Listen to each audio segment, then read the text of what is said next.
तो अगर आप एक बिजनेसमैन हैं तो आज का वीडियो आपके लिए है, क्योंकि इस वीडियो में हम बात करने वाले हैं कि आप बिजनेस लोन या अनसिक्योर्ड लोन या ओवरड्राफ्ट लिमिट कैसे ले सकते हैं। तो वीडियो स्टार्ट करने से पहले सभी से रिक्वेस्ट करूंगा कि आप चैनल को सब्सक्राइब जरूर कर दें, क्योंकि इस चैनल पे हम नए नए बैंकों के बारे में, नए नए प्रोडक्ट्स के बारे में आपको बताते रहते हैं, और ना कि सिर्फ आपको बताते हैं, आपको लोन करा के देते हैं। तो वीडियो को आगे बढ़ाते हैं। तो सबसे पहले ये समझते हैं कि बिजनेस लोन और ओवरड्राफ्ट लिमिट होती क्या है एग्जैक्टली। तो बिजनेस लोन का सिंपल सा मतलब क्या है कि जिसमें बैंक ने आपको एक फिक्स लोन दे दिया और फिक्स टेन्योर के दे दिया, और अगले 2 साल 3 साल 4 साल जो भी आपका टेन्योर है उसके अकॉर्डिंग आपको ईएमआई देनी है। इसको एक एग्जांपल से समझते हैं कि मान लीजिए 10 लाख रुपए का लोन आपको बैंक ने दिया और आपकी 37,000 रुपये की आपके आसपास की ईएमआई आपकी बना दी, और आपकी ईएमआई डेट रख दी 2 तारीख। तो इसका मतलब ये है कि अगले 36 महीने के लिए 2 तारीख को 37,000 रुपये आपके अकाउंट से हर महीने कटेंगे, और 36वीं ईएमआई के बाद आपका जो लोन है वो जीरो हो जाएगा और आप डेट फ्री हो जाएंगे। आपके ऊपर कोई भी लोन नहीं रहेगा। तो ये सिंपल सा फंडा है लोन का। अब समझते हैं कि ओवरड्राफ्ट लिमिट क्या होती है। तो ओवरड्राफ्ट लिमिट का सिंपल सा मतलब ये होता है कि जो पैसा जितने दिन के लिए आप यूज़ करते हैं उस पर इंटरेस्ट लगता है, ना कि पूरे लोन अमाउंट पे इंटरेस्ट लगता है। तो इसको एग्जांपल से समझते हैं कि मान लीजिए 10 लाख रुपए का आपको बैंक ने ओवरड्राफ्ट लिमिट आपको सैंक्शन करी है। तो 10 लाख रुपए की ओवरड्राफ्ट लिमिट में से आपने मान लीजिए 2 लाख रुपए और 2 से 3 दिन के लिए यूज़ करें, तो आपका जो इंटरेस्ट लगेगा वो 2 लाख रुपए पे लगेगा, 2 से 3 दिन का लगेगा। इसको और एक रिफाइन एग्जांपल से समझते हैं। मान लीजिए आपने 10 लाख रुपए का आपकी ओवरड्राफ्ट लिमिट है और आपने महीने में 2 दिन 12 तारीख और 13 तारीख को ओवरड्राफ्ट लिमिट यूज़ करी। आपने उस 10 लाख रुपए में से 1 लाख, तो आपने 10 लाख रुपए में से 2 लाख रुपए आपने 2 दिन के लिए यूज़ करे, तो आपके जो इंटरेस्ट कटेगा वो 2 लाख रुपए पे 2 दिन का कटेगा। आपका पूरा प्रिंसिपल नहीं कटेगा, पूरा प्रिंसिपल एग्जैक्टली वैसा ही रहेगा।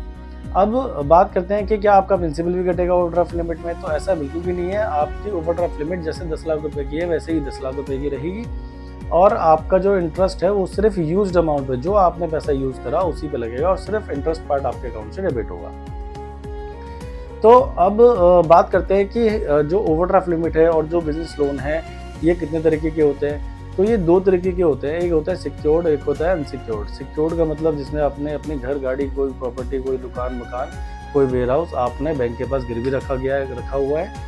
आपने अपने कोई भी डॉक्यूमेंट्स जो हैं घर के या वेयर हाउस के, गाड़ी की, गोल्ड आपने बैंक के पास रखा गया है। अब बात करते हैं कि जो अपना जो अनसिक्योर्ड लोन है, अनसिक्योर्ड लोन में आप बैंक के पास कोई भी घर, गाड़ी, कोई प्रॉपर्टी, कोई वेयर हाउस, कोई प्रॉपर्टी के डॉक्यूमेंट, कुछ भी चीज़ बैंक के पास गिरवी नहीं रखते। जो भी बैंक आपको लोन देता है वो आपके प्रोफाइल के बेस पे देता है, टोटली अनसिक्योर्ड होता है, और आपके 3 चीज़ों को देख के देता है। 3 चीज़ें क्या क्या होती हैं। तो सबसे पहला आता है सिबिल, कि आपका सिबिल कैसा है। दूसरा आता है आपकी टर्नओवर, आपकी जो जीएसटी में टर्नओवर आपने दिखाई है वो कितनी है। और तीसरा आता है आपकी बैंक स्टेटमेंट। तीनों को एक एक करके समझते हैं। तो सबसे पहले आता है सिबिल।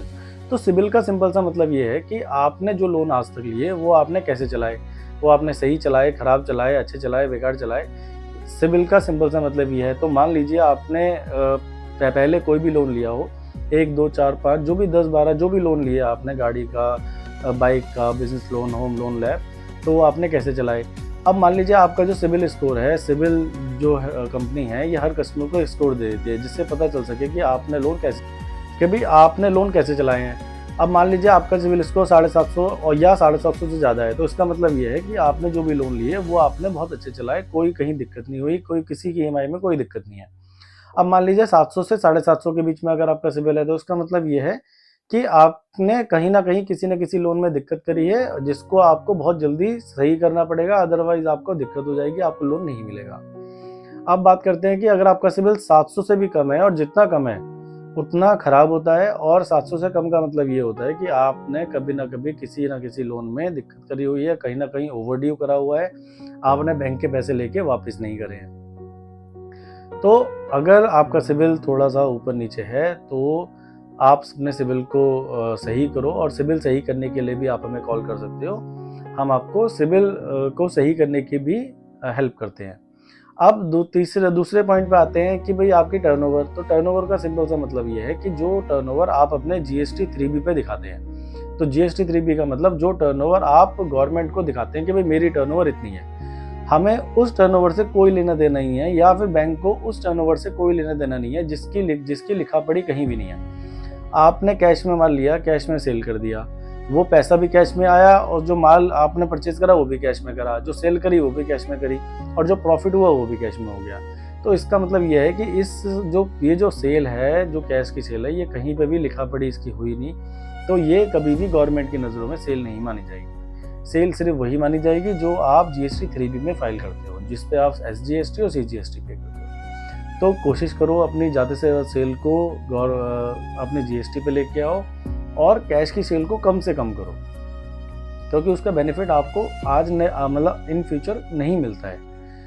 तीसरा है आपकी बैंक स्टेटमेंट। तो बैंक स्टेटमेंट का सिंपल सा मतलब क्या, तो तीसरा है बैंक स्टेटमेंट। तो बैंक स्टेटमेंट का मतलब क्या है कि बैंक स्टेटमेंट में मान लीजिए आपके जो लोन चल रहे हैं उसकी EMI जाती हुई दिखेगी, भाई सही जा रही है, टाइम से जा रही है, नहीं जा रही है। जो चेक आपने काटे हैं वो चेक दिखेंगे, भाई वो चेक आपके टाइम से कट रहे हैं, नहीं कट रहे हैं, कोई बाउंसिंग तो नहीं है चेक की, कोई EMI बाउंस तो नहीं है। और तीसरी चीज़, आपके अकाउंट में ये भी दिखेगा कि आपकी सेल का कितना % आपके अकाउंट में आ रहा है। मान लीजिए आपकी सेल 1 करोड़ रुपए की है, तो आपके अकाउंट में 80 लाख रुपए आना चाहिए, बैंक ये मानता है। अगर आपके अकाउंट में 80 लाख रुपए नहीं आ रहे, तो कहीं ना कहीं आपके जो लेनदार हैं या देनदार हैं, डेटर क्रेडिटर हैं, वो कहीं ना कहीं फंसे हुए हैं, और जिसकी वजह से आपको दिक्कत हो रही है। तो ये कुछ चीज़ें हैं जो बैंक लोन देने से पहले ये सारी चीज़ें देखता है, और इसके बाद आपको डिसाइड करता है कि लोन देना है या नहीं देना है। अब बात करते हैं कि HDFC बैंक मतलब बैंक और NBFC में कौन कौन से बैंक है, कौन कौन सी NBFC जो आपको ओवरड्राफ्ट लिमिट या बिजनेस लोन ऑफर कर रही है। तो अगर हम बात करें बिजनेस लोन की, तो HDFC, axis, ICICI, Kotak, standard chartered, Dash है। अगर NBFC की बात करें तो बजाज, टाटा, चोला, पूनावाला, पिरामल, ये कुछ NBFCs हैं जो आपको इजीली बिजनेस लोन प्रोवाइड करा रही हैं। अब बात करते हैं ओवरड्राफ्ट लिमिट की। तो ओवरड्राफ्ट लिमिट में NBFCs जो हैं वो आपको ओवरड्राफ्ट लिमिट प्रोवाइड नहीं करा सकती, क्योंकि ओवरड्राफ्ट लिमिट में अकाउंट खुलता है, अकाउंट खोल के ही आपको ओवरड्राफ्ट लिमिट मिल सकती है। तो अगर आपको ओवरड्राफ्ट लिमिट लेनी है तो HDFC bank, axis bank, ICICI bank, ये कुछ बैंक्स हैं जो इजीली ओवरड्राफ्ट लिमिट ऑफर करते हैं। अब बात करते हैं कि NBFC बैंक भी आपको ओवरड्राफ्ट लिमिट ऑफर करती हैं। तो उसका क्या मतलब होता है, तो NBFCs जो हैं वो जो आपको ओवरड्राफ्ट लिमिट ऑफर करती हैं, वो आपको होता वो बिजनेस लोन ही है, बट उसका जो प्रोडक्ट है, प्रोडक्ट ओवरड्राफ्ट लिमिट सेलेक्ट कर लेती है, जिसका जो रेट ऑफ इंटरेस्ट होता है वो भी बिजनेस लोन वाला ही होता है। उसमें क्या होता है, आपको एक ऐप दे देते हैं, ऐप से आप पैसे निकालोगे और डालोगे तो आपका उस पर इंटरेस्ट लगता है। तो इन शॉर्ट, आप बैंक या NBFC दोनों से बिजनेस लोन या ओवरड्राफ्ट लिमिट ले सकते हो। कंडीशन हर बैंक की, हर पॉलिसी, हर कस्टमर के लिए अलग अलग है। अब बात करते हैं कि क्या सारे बैंक सारे कस्टमर्स को बिजनेस लोन या ओवरड्राफ्ट लिमिट ऑफर कर देते हैं, तो ऐसा बिल्कुल भी नहीं है। HDFC बैंक की पॉलिसी, बजाज की पॉलिसी, या टाटा की, चोला की, या एक्सिस की, ICICI की, सबकी पॉलिसी अलग अलग है। वो अपने अपने कस्टमर को अपने अकॉर्डिंग जज करते हैं। तो हम क्या करते हैं, हम आपकी फाइल को पहले रीड करते हैं, पहले ऑब्जर्व करते हैं, और उसके बाद आपको बताते हैं कि सर आपकी फाइल इस बैंक में इजीली हो जाएगी, और आपकी फाइल उसी जगह फॉरवर्ड करते हैं, जिससे आपके अप्रूवल होने के चांसेस बढ़ जाते हैं। फॉर एग्जांपल, आपने हमें कॉल करा, हम आपसे एक बेसिक क्वेश्चन पूछते हैं कि सर आपकी क्या टर्नओवर है, कितने आप EMI दे रहे हो, क्या करंटली आपकी लोन चल रहे हैं, कितने लोन आपने पिछले 1 साल में लिए हैं, टोटल जो आपके लेनदार हैं, देनदार हैं, वो कितने हैं, क्या कोई चेक बाउंस तो नहीं है, आपका सिविल ख़राब तो नहीं है। ये कुछ बेसिक क्वेश्चंस हैं जो हम आपसे पूछते हैं, और बेसिक क्वेश्चंस पूछने के बाद हम आपको ओवर द कॉल ही बता देते हैं, सर आपकी फ़ाइल इस बैंक के लिए परफेक्ट है, इस बैंक में आपकी फ़ाइल ईजिली हो जाएगी, और आपकी फ़ाइल उसी बैंक में फॉरवर्ड करते हैं, सो दैट कि आपके अप्रूवल जल्दी आता है, और आपके अप्रूवल होने के चांसेस 80 से 90% बढ़ जाते हैं। तो आपको क्या करना है, अगर आपको ओवरड्राफ्ट लिमिट या बिजनेस लोन की रिक्वायरमेंट है, तो आपको स्क्रीन पे दिए नंबरों पे कॉल करना है, और आपको हमें बताना है कि आपकी प्रोफाइल क्या है। कुछ बेसिक क्वेश्चंस हम आपसे पूछते हैं, उनके आंसर करने हैं, और हम आपको बिजनेस लोन या ओवरड्राफ्ट लिमिट के लिए हेल्प करते हैं कि आप बिजनेस लोन या ओवरड्राफ्ट लिमिट कौन से बैंक से कैसे ले सकते हैं। तो पैन इंडिया हमारी सर्विस अवेलेबल है। आप दिल्ली से हो, मुंबई से हो, चेन्नई से हो, कोलकाता से हो, आप किसी भी गली, किसी भी शहर से हो इंडिया के, आपको सर्विस आपके लोकेशन से ही करी जाएगी, आपके नियरेस्ट ब्रांच से करी जाएगी। तो अगर रिक्वायरमेंट है आपके बिजनेस लोन या ओवरड्राफ्ट, तो अगर आपकी रिक्वायरमेंट है ओवरड्राफ्ट लिमिट की, तो आप हमें, या बिजनेस लोन की, तो आप हमें कॉल कर सकते हो स्क्रीन पे दिए नंबरों पे। और अगर आपको ये वीडियो हमारा अच्छा लगा हो, तो आप हमें लाइक, शेयर और चैनल को सब्सक्राइब करना ना भूलें, सो दैट कि ऐसी ही वीडियो आपके पास आती रहे। बहुत बहुत धन्यवाद।